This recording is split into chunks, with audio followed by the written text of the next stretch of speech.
La nature est le vrai maître de ce monde.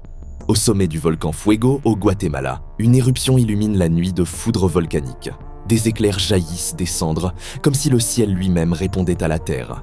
En 2018, ce volcan a tué des centaines de personnes en quelques heures. Aujourd'hui encore, ces grondements rappellent que sous nos pieds, tout peut exploser.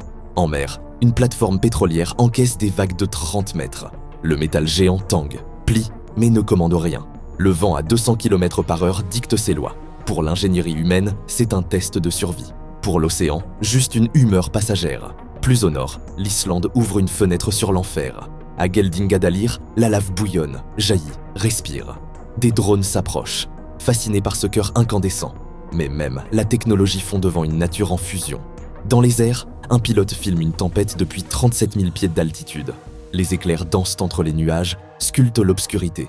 En bas, des villes tremblent. En haut, le silence est électrique. Dans les déserts, une tempête de sable avale l'horizon. À Al-Ras, en Arabie Saoudite, tout disparaît dans une brume ocre. Plus de ciel, plus de direction. La terre devient souffle. À Andover, Kansas, une tornade approche. Un homme filme depuis son jardin jusqu'à ce qu'elle atteigne sa maison. Le vent atteint 250 km/h. Ce n'est pas un film, c'est un avertissement. Sur une route californienne, les flammes du camp Fire encerclent un conducteur. Le feu rugit. Paradise, sa ville, ne survivra pas. 85 morts. Et une leçon tragique. La forêt brûle plus vite que la fuite. Et parfois, l'humain se bat. À Devals Bluff, Arkansas, un fermier construit une digue-maison. L'eau monte, engloutit les champs, sauf un carré de terre sauvé par des bras et du courage. Au Japon, en 2011, un tsunami balaye tout. 20 000 morts.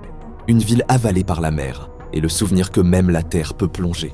Tremblements, éclairs, vagues, feu, vent. Aucun discours ne les retient, aucun mur ne les arrête. Nous avons des satellites, des machines, des plans d'urgence. Mais face à la nature, nous restons invités sur une planète qui n'oublie jamais qui est le maître.